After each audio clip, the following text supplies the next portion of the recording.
Il quesito su un'invasione invertita dell'Europa da parte dei nativi americani, sebbene ipotetico, è fondamentale per comprendere la dinamica storica globale. Se le potenze europee furono in grado di attraversare l'Atlantico, perché le civiltà americane non fecero altrettanto? Questo non è un giudizio sulla loro capacità, ma un'indagine sulle condizioni che hanno plasmato I rispettivi percorsi di sviluppo. Gli storici suggeriscono che la risposta risieda in una complessa interazione di fattori geografici, tecnologici, demografici e socioculturali, come evidenziato da studi comparativi tra I due emisferi. L'analisi storiche indicano la vastità dell'Oceano Atlantico come impedimento primario. Per la civiltà pre-colombiana, attraversare migliaia di chilometri di acque rappresentava una sfida tecnologica insormontabile.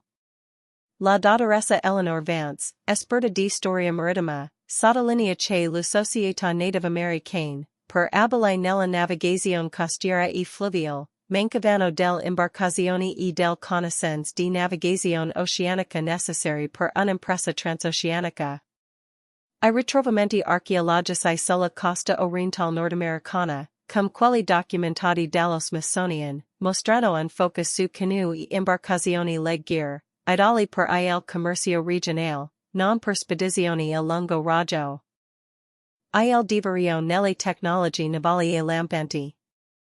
Nel XV secolo, l'Europa stava perfezionando navi come le caravelle e le carac, dotate di vele multiple, scaffi robusti e tecniche di navigazione astronomica che consentivano lunghi viaggi oceanici. Viceversa, sebbene alcune culture native americane, come I Taino dei Caraibi, fossero eccellenti navigatori tra le isole, le loro imbarcazioni, per notevoli, erano inadeguate per le sfide dell'Atlantico aperto. Come illustrato nel Journal of Maritime History, le navi europee potevano stoccare scorte per mesi, una capacità cruciale per l'esplorazione, assente nelle imbarcazioni native. Oltre alle navi, la conoscenza di navigazione oceanica era disparata. Gli europei, con secoli di navigazione nel Mediterraneo e lungo le coste africaine, avevano sviluppato strumenti come l'astrolabio e il quadrante, e avevano mappato le correnti e I venti prevalenti. Le società native americane, pur avendo una profonda conoscenza dei loro ambienti locali, non avevano sviluppato una cartografia transoceanica o strumenti equivalenti per la navigazione in mare aperto. Il professor David Jones dell'Università di Oxford rileva che il sistema di venti e correnti dell'Atlantico, in particolare, non favoriva un viaggio est-ovest senza conoscenze specifiche. Un fattore spesso trascurato è la mancanza di animali da tiro e da somma in America, essenziali per la logistica di spedizioni su larga scala. Mentre in Eurasia cavalli, bui e cameli facilitavano il trasporto di merci, persone rifornimenti, negli Heinrich gli unici grandi animali addomesticati erano il lama e gli alpaca, presenti solo negli Andi e inadatti al trasporto oceanico o alla guerra. Secondo il Dr. Gerard Diamond, questa disparità limitò drasticamente la capacità delle società americane di accumulare surplus e sostenere eserciti o esplorazioni su vasta scala, una tesi ampiamente supportata dalla letteratura storica. Le stime sulla popolazione precolombiana variano ampiamente, ma il consenso suggerisce che le Heinrich fossero meno densamente popolate rispetto all'Europa. Alcuni storici, come Henry F. Dobbins, suggeriscono una popolazione pre-1492 di circa 112 milioni per le Heinrich, mentre altri, come Alfred W. Crosby, stimano circa 50-60 milioni. Indipendentemente dal cifra SAT, la densità media era inferiore a quella europea, che supportava siti più grandi e una maggiore disponibilità di manodopera per progetti complessi come la costruzione di flotte di invasion. Una popolazione minor significava anche un minor surplus alimentare per sostenere spedizioni militari prolungate. Per sostenere un'invasion su larga scala, era necessaria un'organizzazione politica centralizzata e la capacità di unificare risorse manodopera su vasti aree. Mentre imperi cum gli inca e gli azteci dimostravano structure complesse, la loro influenza non si estendiva a tutto il continente e la logistica di unificare le diverse nazioni per un obiettivo transoceanico era inesistente. In Europa, la formazione di stati nazionali e monarchi più forti facilitava la mobilitazione di risorse per esplorazioni e conquista oltremare. Il professor Charles Mann sottolinea che le Americani erano un mosaico di migliaia di culture diverse, spesso in conflitto tra loro, rendendo improbabile un'alleanza su larga scala. Il divario tecnologico si estendiva alla metallurgia e agli armamenti. Le civiltà europee avevano padroneggiato l'uso del ferro e dell'acciaio per armi e strumenti efficaci, garantendo un vantaggio tattico significativo. Nelle Americane, la metallurgia era focalizzata principalmente su oro, argento e rame, usati per gioielli, cerimonie e strumenti meno bellici. Sebbene I nativi americani fossero abili guerrieri con armi come archi, lanci mazzi, queste non potevano competere con l'armature metallique, le spade le prime armi de fuoco europee. La dottoressa Susan Keach McIntosh evidenzia come questa disparità abbia avuto un impatto cruciale negli incontri post-1492. La scrittura e la capacità di registrare e diffondere informazioni su larga scala sono state considerate un fattore critico. Le civiltà mesoamericane, come I Maya e gli Azteci, svilupparono sistemi di scrittura, ma questi erano complessi e non si diffusero in modo uniforme come l'alfabeto in Europa. In Eurasia, la scrittura consentiva la rapida trasmissione di conoscenze tecnologiche, strategie militari e scoperte geografiche attraverso testi e map. Come argomentato dal linguista Walter Ong, questa capacità di archiviare e recuperare informazioni facilitò la pianificazione e l'esecuzione di imprese complesse, incluse le spedizioni oceaniche, un vantaggio che le Americane non possedevano nella stessa misura. Sebbene meno direttamente collegato a un'invasione, il divario immunitario è un elemento cruciale nel quadro complessivo. Le popolazioni europee avevano sviluppato una resistenza a malattie endemiche come il vaiolo e il morbillo, a causa di millenni di convivenza con animali domestici e alta densità di popolazione. Quando gli europei arrivarono nelle Americane, portarono con sé patogeni contro I quali I nativi americani non avevano difesa, causando un catastrofico crollo demografico stimato fino al 90% in alcune regioni. Questo non avrebbe influito su un'invasione americana dell'Europa, ma evidenzia la diversa storia biologica dei continenti. Le motivazioni alla grande espansione europea erano complesse, la ricerca di novità commerciali verso l'Asia, l'espansione territoriale, la diffusione del cristianesimo, la fame di risorse loro. Le società native americane, per avendo reti commerciali estese e conflitti territoriali, non sembravano avere gli stessi driver per l'espansione transoceanica. Le loro economie erano spesso orientate alla sussistenza e al commercio regionale, non alla conquista di terra lontane oltre un oceano sconosciuto. La dottoressa Elizabeth Hill analizza come la pressione demografica e la competizione per le risorse in Europa fossero fattori chiave per l'esplorazione oltremare. La ricchezza di risorse naturali nelle Americane potrebbe aver mitigato la necessità di espansione. Grandi fiumi, foreste abbondanti e terreni fertili offrivano opportunità per lo sviluppo locale senza la spinta alla ricerca di nuove terre oltre l'orizzonte.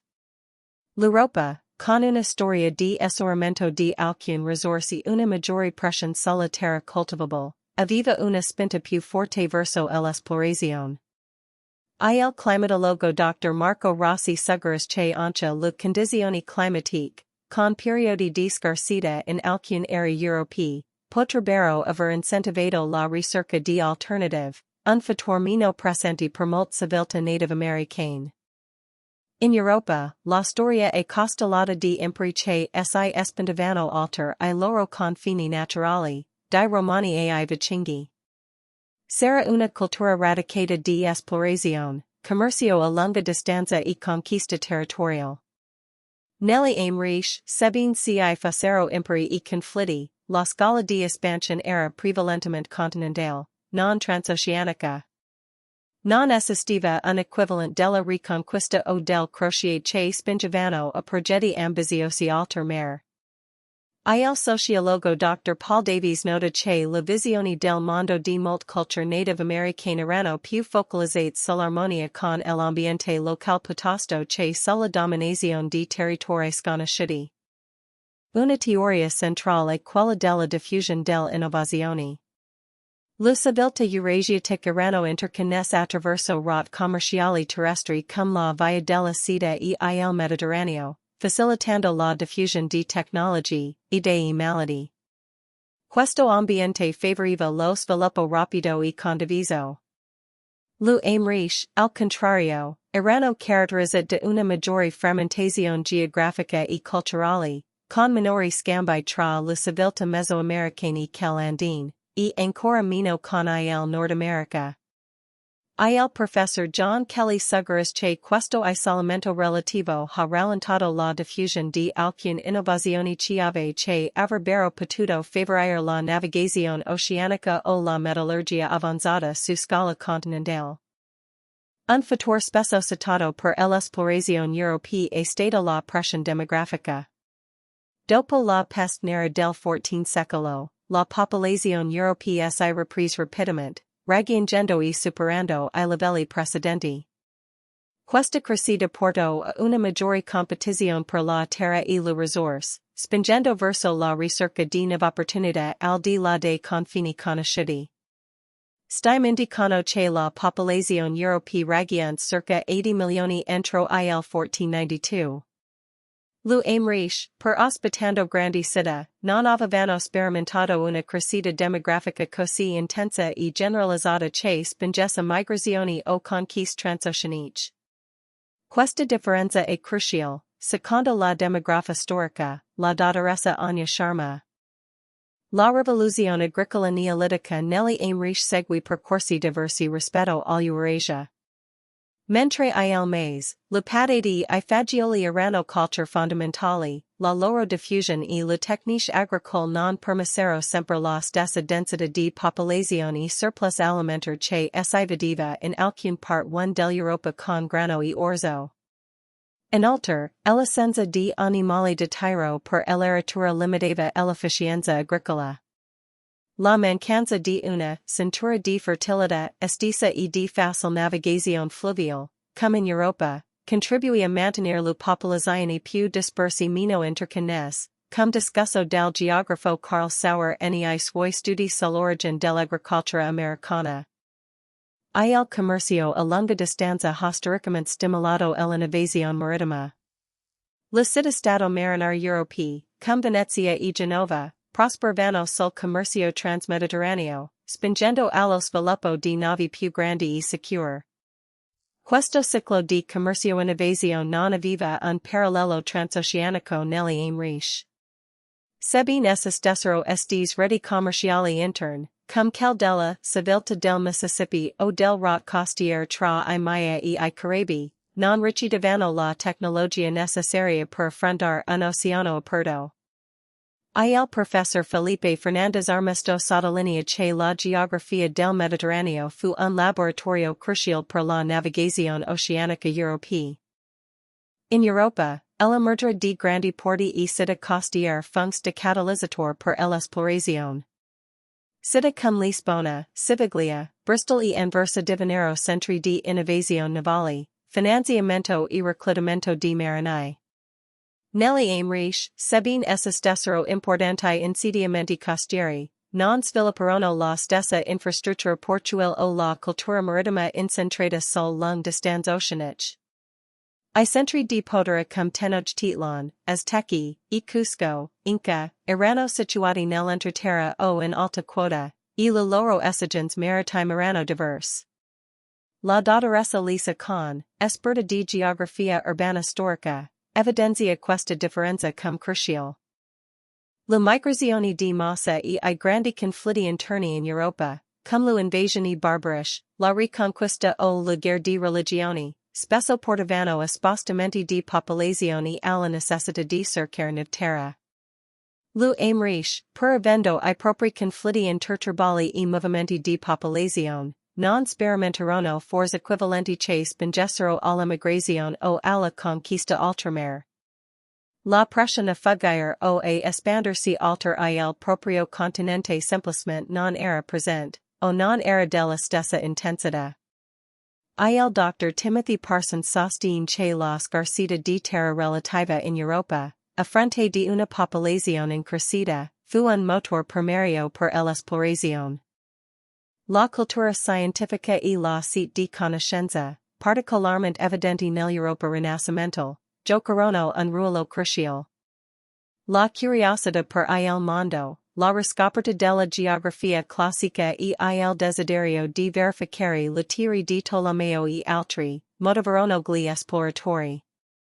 Negli aimriche, sebbene esse stessero sofisticati sistemi di conoscenza astronomica e matematica, come quelli Maya, erano spesso legati a calendari e cosmologi religiose piuttosto che a una navigazione puramente scientifica su lunga distanza. La dottoressa Evelyn Strauss sottolinea che l'approccio empirico europeo, combinato con la stampa, accelerò la diffusione di nuove idee e scoperte geografiche, alimentando l'era dell'esplorazione. Le culture alimentari fondamentali erano molto diverse. In Eurasia, grano, orzo e riso erano la base, facilmente immagazzinabili e trasportabili per lunghi viaggi, essenziali per sostenere le sierme. Negli aimriche Illinois mais, sebbene nutrient, richiedeva più spazio per lo stoccaggio e poteva essere meno ideale per viaggi oceanici prolungati, essi non trasformato in farina.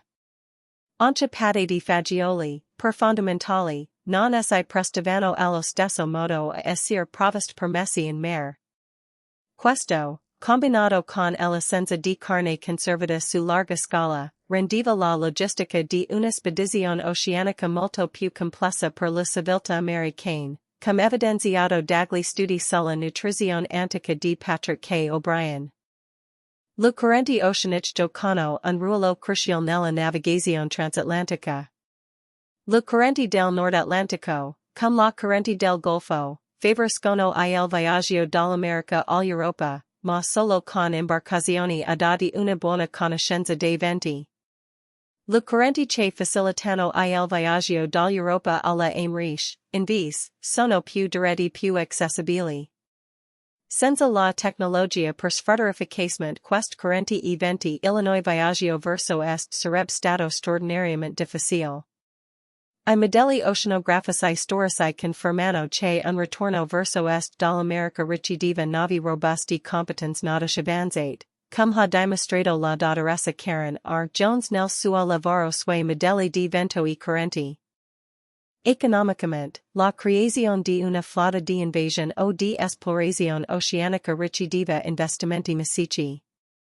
Le monarchie europee potevano mobilitare risorse da vaste economie mercantili e sistemi fiscali consolidati, spesso con il sostegno di banchieri e commercianti privati. L'economia native americane, per potendo essere ricche localmente, non avevano la stessa scala di accumulazione di capitali o I meccanismi finanziari per sostenere un'impresa transoceanica. Non si erano le stesse dinastie bancari o I mercati finanziari che supportavano I monarchi europei. L'economista storico Illinois professor Robert Allen ha calcolato che il costo di una singola spedizione come quella di Colombo era enorme, ben oltre la capacità economica del civiltà americane del tempo. La percezione del mondo era radicalmente diversa. Gli europei, eredi della cartografia greco-romana e delle osservazioni arabe, avevano una concezione, seppur imperfetta, di un mondo sferico e di terra oltre l'Atlantico. La culture native americane, pur avendo una profonda conoscenza dei loro territori, non avevano sviluppato una cartografia che includesse un continente europeo o l'idea di un viaggio transoceanico. I loro miti e leggenda parlavano di mondi al di là dei confini conosciuti, ma non in termini di esplorazione geografica praticable. La dottoressa Lisa Rankin evidenzia che per gli europei sierra una conoscenza teorica de verificare, assent nelle Americane per l'Europa. Anche I sistemi religiosi possono aver giocato un ruolo. Il cristianesimo europeo aveva una forte spinta missionaria e il desiderio di convertire I pagani era una motivazione legittima per l'esplorazione e la conquista, spesso supportata da finanziamenti e benedizioni papali. Nelle Americane, le religioni native erano profondamente radicate nei loro territori e culture specifiche, e non avevano una vocazione universalistica o missionaria che spingesse alla conversione di popoli oltremare.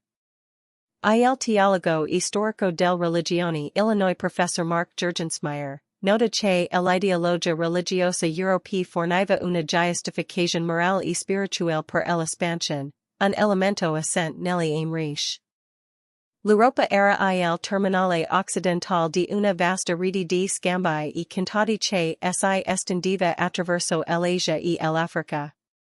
Per millenni, persone, idee, beni e malattie si erano mossi lungo la via della seta, la rotte commerciale del Medio Oriente del Nord Africa. Questa costante interazione ha stimolato l'innovazione, la competizione e l'adattamento. Le Americane, d'altra parte, non avevano lo stesso grado di interconnessione con altri continenti. Questa lunga storia di contatti in Eurasia ha fornito una base di esperienze e tecnologie che hanno facilitato l'espansione marittima, un contesto storico che mancava alla civiltà native americane, come evidenziato dal professor Jerry H. Bentley. Le civiltà non progrediscono in modo lineare, ma attraverso punti di rottura o salti tecnologici. L'Europa del XV secolo si trovava in uno di questi momenti, con la convergenza di innovazioni nella stampa, nell'artiglieria, nella navigazione e nella finanza. Nessuna singola innovazione, presa da sola, avrebbe garantito l'esplorazione, ma la loro combinazione creò un potente effetto sinergico. Nelle Americane, sebbene si fossero innovazioni significative nell'ingegneria, Inca, nell'agricoltura, Mesoamerica, e nell'astronomia, Maya, non si verificata la stessa convergenza di tecnologie che potessero permettere un'espansione transoceanica. Il Dr. George Baala ha esplorato come l'interazione tra diversi campi abbia stimolato l'innovazione tecnologica. La capacità di condurre una guerra su larga scala e a distanza è un altro fattore cruciale. Gli eserciti europei avevano una lunga tradizione di campagne militari complesse, assetti, battaglie campali e logistica per sostenere migliaia di soldati per lunghi periodi. Le civiltà native americane, per avendo tradizioni guerriere, raramente combattevano guerre di questa portata geografica o con la stessa enfasi sulla distruzione totale e la conquista a distanza.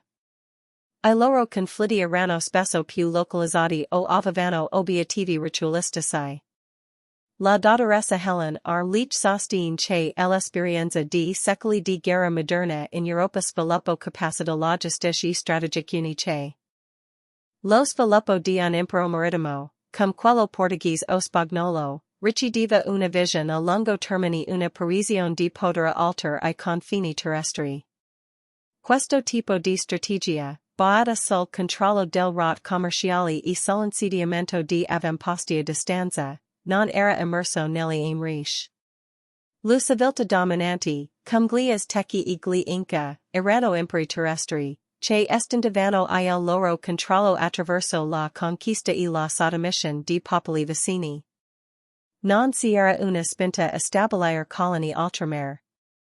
Il geografo storico Illinois professor Paul E. Lovejoy sottolinea che la geografia dell'Europa incoraggiava l'espansione marittima, al contrario delle Americane. La costruzione di una flotta capace di attraversare l'Atlantico richiedeva un'enorme quantità di manodopera specializzata, falegnomi navali, velai, cordai, fabbri e cartografi. Le città europee con le loro corporazioni e la loro divisione del lavoro potevano sostenere tale industria. Nelle Americane, sebbene esistessero artigiani altamente qualificati, non si era la stessa infrastruttura o la necessità di perder navi oceaniche su vasta scala.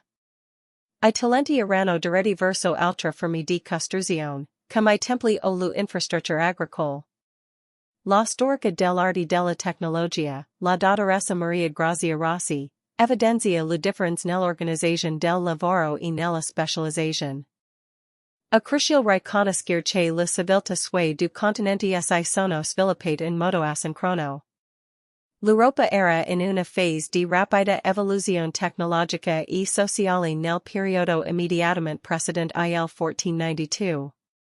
Questo non implica inferiorità del civiltà americane, ma semplicemente che si trovavano in punti diversi del loro percorso di sviluppo storico, con diverse priorità e pressioni.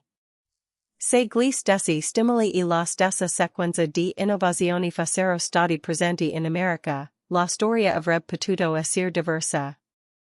Ma le condizioni necessarie non si verificarono contemporaneamente, come osserva il filosofo della storia Illinois professor Richard Miller. Alcuni storici e archeologi notano che ci sono prove di contatti transoceanici limitati prima di Colombo, come I vicingi che raggiunsero il Nord America intorno all'anno 1000 e possibili viaggi polinesiani verso il Sud America. Tuttavia, questi contatti non portarono a scambi culturali o tecnologici su larga scala. Il Dr. George Nicholas, per riconoscendo le prove, sostiene che questi incontri furono sporadici e non generarono la spinta o la capacità per un'invasione o una colonizzazione duratura in nessuna direzione. Le fonti sono unanimi nel sottolineare che tali contatti rimasero marginali, non alterando le traiettorie di sviluppo dei continenti. Un'invasione riceve non solo navi e guerrieri, ma anche una vasta infrastruttura di supporto, porti di rifornimento, magazzini, centri di riparazione navali e sistemi di comunicazione per coordinare flotte distanti. L'Europa aveva una rete di tali infrastrutture lungo le sue coste sull'isola atlantiche. Nelle Americane, tale rete non si era sviluppata per supportare spedizioni oceaniche. La logistica di una traversata atlantica e di un assalto a un continente sconosciuto, senza punti di appoggio intermedi, sarebbe stata proibitiva. Il professor John R. McNeill sottolinea l'importanza della logistica imperiale per le potenze europee. Le civiltà native americane spesso concepivano I loro mondi in termini più locali e interconnessi con la natura circostante, piuttosto che con l'idea di confini territoriali rigidi da espandere con la forza su scala global. La loro visione dell'universo e il loro posto in esso differivano profondamente dall'espansionismo europeo, che vedeva la terra come una risorsa da sfruttare e I popoli non cristiani come anime da convertire o terra da conquistare. Secondo l'antropologo Claude Lévi-Strauss, queste diverse cosmologie influenzarono profondamente le priorità e le ambizioni culturali. Lo sviluppo delle leggi marittime e dei trattati internazionali, come quelli che regolamentavano il commercio e la guerra sui mari, fu un prodotto dell'integrazione europea. Queste leggi fornivano un quadro per le spedizioni, la partizione del rotte commerciali e la risoluzione del dispute tra potenze maritime. Nelle Americane, tali sistemi erano assenti, poiché non esistiva un equivalente ad vita marittima transoceanica. L'assenza di un quadro legale consolidato per la navigazione a lunga distanza non avrebbe impedito un'invasione, ma riflette l'assenza di una cultura marittima di questo tipo. Il professor Jean-Philippe Lévy ha ampiamente documentato l'evoluzione del diritto marittimo europeo. Gerard Diamond, nel suo influente libro Armi, Acciaio e Malattie, argomenta che le differenze ambientali e geografiche tra I continenti hanno giocato un ruolo determinante nel modellare le traiettorie di sviluppo.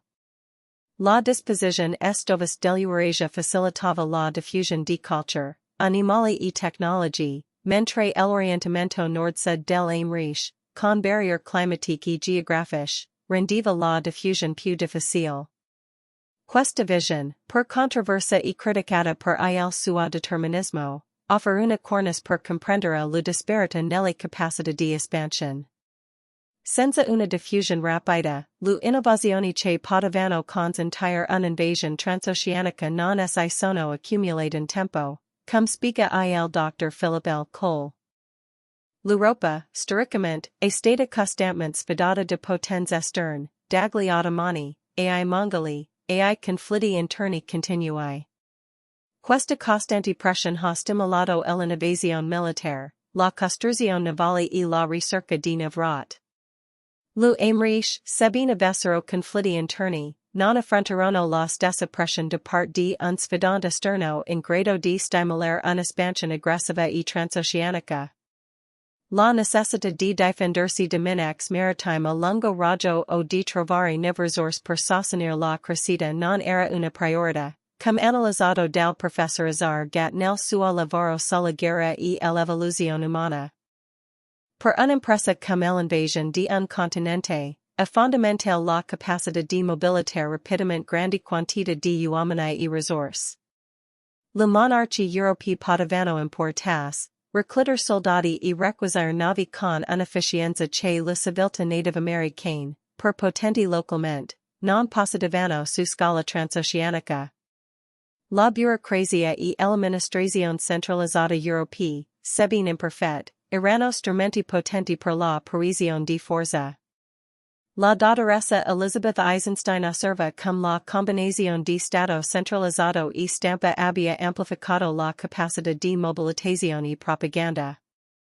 Prima dell'espansione oceanica, le principali rotte commerciali eurasiatiche erano terrestri, come la via della seta, e maritime costiere. Questo permisero lo scambio di idee, tecnologie, ma anche di patogeni, contribuendo alla resilienza europea. Nelle Americhe, le rotte commerciali erano principalmente fluviali o terrestri su distanze più brevi, e tra regioni climaticamente e culturalmente distinte. Questo riduce la frequenza e l'intensità degli scambi che potevano stimolare innovazioni transoceaniche. Il Dr. Victor H. Mayer, esperto di storia del rotte commerciali, sottolinea l'importanza della connettività per lo sviluppo tecnologico. In definitiva, le civiltà native americane avevano priorità diverse. Erano focalizzate sulla gestione del loro risorse locali, sullo sviluppo del loro culture complesse, sull'agricoltura e sulla costruzione di società all'interno dei loro contesti geografici. La pressione per un'espansione intercontinentale, sia per risorse, sia per terra, sia per la diffusione di una fede, semplicemente non faceva parte del loro quadro di valori o del loro esigenze strategiche del momento. Il professor Ronald Wright, nel suo studio sul visione del mondo indigene, evidenzia che la loro prospettiva non era orientata alla conquista nel senso europeo del termine. In conclusion, l'essenza di un'invasione nativa americana dell'Europa non è attribuibile a un singolo fattore, ma a un complesso intreccio di condizioni. Dall'immense barriere geografici e la disparità tecnologica nella navigazione e metallurgia, alla differenza nelle strutture sociali, demografiche ed economiche, fino alla diverse motivazioni culturali e alla mancanza di una storia di interconnessione a lungo raggio. Non si tratta di un giudizio sul capacità, ma di una rigorosa analisi del circostanze storiche che hanno plasmato destini continentali divergenti, portando a un'interazione, non a un'invasione, dall'altro lato dell'Atlantico, come ribadiscono I principali storici globali. Questa analisi è un punto di partenza. La ricerca continua a rivelare nuove sfumature e sfidare le narrazioni consolidate. Nuovi ritrovamenti archeologici, reinterpretazioni di testi antici e l'applicazione di metodologie scientifiche avanzate continuano ad arricchire la nostra comprensione del civiltà precolombiane e del loro interazioni. L'obiettivo non è di fornire risposte definitive, ma di incoraggiare una riflessione critica e una continua curiosità sulla complessità della storia umana, riconoscendo che ogni civiltà ha seguito un proprio percorso unico, plasmato da un insieme irrepetibile di circostanze. Il Dr. Anya Gupta, della Global History Network, invita a una costante revisione delle nostre ipotesi.